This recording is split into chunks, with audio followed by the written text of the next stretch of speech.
Salut tout le monde, bienvenue dans cette nouvelle vidéo, un plaisir que tu sois là, je ne sais pas quitter. Aujourd'hui on va parler de plusieurs animés de ce début de saison qui sont en train de sortir. Si par tout hasard, vous n'êtes pas abonné à cette chaîne YouTube et que je vous fais découvrir un animé que vous allez bien aimer par la suite, n'hésitez pas à vous abonner, à mettre le petit pouce bleu sur cette vidéo. Vraiment un très bon youtubeur moi. Bref, comme à chaque nouvelle saison, on dit au revoir à l'ancienne avec Remain qui était très cool et Fumetsu no Hanatei qui était incroyable. D'ailleurs la vidéo est à 2000 vues au moment où je tourne celle-là, merci à vous. Et donc, maintenant qu'on n'a plus rien, qu'est-ce qui peut être cool à regarder cette saison? Petit disclaimer, juste avant la vidéo, tous les animés dont je vais parler n'ont qu'un, 2 ou 3 épisodes qui sont déjà sortis. Donc ça va vraiment seulement être mes premières impressions, comme je l'avais fait pour la saison 1. Bref, je vais commencer par sûrement l'un des plus attendus, ou plutôt la suite la plus attendue.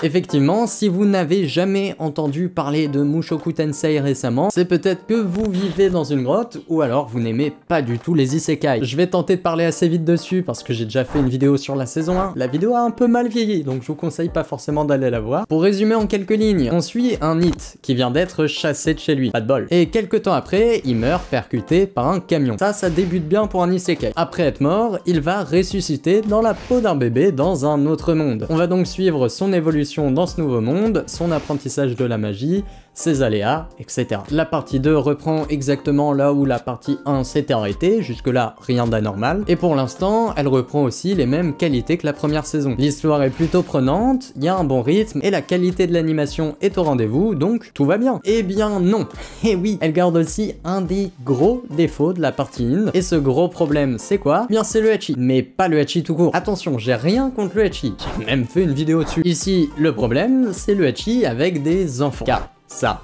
c'est un enfant, et ça, c'est un adulte dans la peau d'un enfant. Et cette dernière phrase est bizarre. D'après les lecteurs du manga, ce ecchi disparaît petit à petit. Et j'ai envie de dire, si on doit attendre que le personnage principal soit majeur, c'est normal que le ecchi disparaît pour les mineurs. Mais donc, si comme moi, vous trouvez que l'anime pourrait être excellent sans ce gros point noir, eh bien, il nous reste plus qu'à attendre. Maintenant, je vais vous parler d'un animé un peu spécial. Cet animé, c'est Ranking of Kings. L'origine de cet animé, c'est un manga. Il a pour genre action, aventure, comédie et fantasy. Et étrangement, c'est un seinen. Ça, je ne m'y attendais pas. Celui qui est derrière l'animation, c'est le studio Wit Studio, qui a quand même déjà fait pas mal de trucs, notamment Vivi Fluory Taisong. Et pour résumer rapidement, on se situe dans un monde où les rois sont classés. Bref, mieux un roi est classé, plus le pays aura de réputation, etc., etc. Et nous, devinez quoi? On va suivre Bodge, qui est le fils sourd et chétif d'un roi extrêmement respecté. Et qui donc, par son titre de prince, va lui-même devenir roi plus tard. Et ça, pour l'instant, ça pose un peu problème. Ce petit prince va faire la rencontre de Kage, et par des circonstances assez cheloues, va devenir son ami. Ouais, parce que Kage le raquette littéralement. Je ne savais pas que ça se passait comme ça dans la vie. Je me balade tranquillement. Salut gros. File-moi ton fric. Ah, on devient amis? Avec plaisir. Je devrais pas être comédien, moi. Bref, mon avis sur cet animé, c'est que pour l'instant, on a quand même des choses un peu bizarre, mais ça peut plaire à beaucoup de monde. Déjà, le chara design est très différent de ce qui se peut se faire d'habitude. On a aussi un aspect très cartoonesque qui est très présent dans cet animé. Moi, ça m'a un peu fait penser à des films Disney, mais bon, c'est que mon avis un peu chelou. Sinon, on a une très bonne animation, mais ça, on a l'habitude avec Wit Studio. Pour l'instant, je vous conseille d'aller suivre cet animé qui est toujours en train de sortir. À part si vous regardez cette vidéo dans 10 ans. Là, il y a un petit problème pour vous. Ça se trouve, les animés n'existent même plus. Pour continuer sur une petite pépite, je vais vous parler de Platinum End. Si vous en avez déjà entendu parler, c'est sans doute normal, car c'est tout simplement le manga d'un célèbre duo, Oba Tsugumi et Obata Takeshi. Bref, ici on va pas parler du manga, mais donc de l'adaptation en animé, qui a comme genre action, drame, psychologique et surnaturel, et le studio qui s'en occupe, c'est Signal MD. Le duo de mangaka qui a fait Platinum End ont quand même déjà fait leurs preuves. Ils ont à leur actif Death Note, qui est quand même extrêmement populaire, et Bakuman.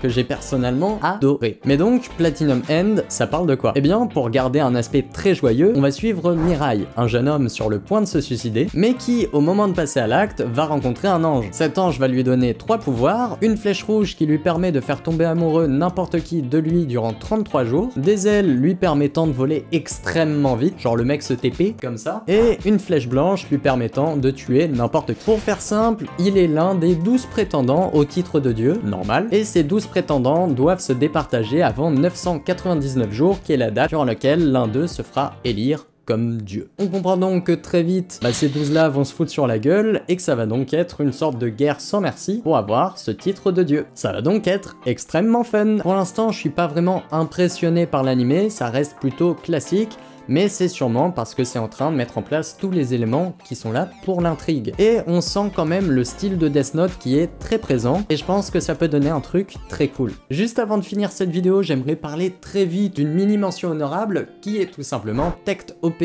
Destiny, qui est un anime un peu bizarre sur les premiers abords, qui parle tout simplement d'un monde qui ne peut plus jouer de la musique, car des sortes d'extraterrestres sont arrivés sur celui-ci, et déglinguent tous ceux qui en jouent. On va avoir justement des sortes de musiciens qui sont accompagnés de sortes de guerriers qui vont tout simplement devoir déglinguer ces monstres. Pour l'instant, ça je peux pas en dire grand chose puisqu'en 2 épisodes on a eu un épisode qui parlait de l'histoire et un autre qui parlait de ce qui s'est passé avant, mais ça peut être quand même très cool. Si vous avez aimé la vidéo, n'hésitez pas, le petit pouce bleu, le petit abonnement, ça fait toujours plaisir, et si elle vous plaît et que vous voulez la partager à des amis, ce sera encore mieux. Déjà, si vous êtes en train de voir ça, vous êtes les best, n'hésitez pas, continuez. Et nous, on se retrouve dans une prochaine vidéo.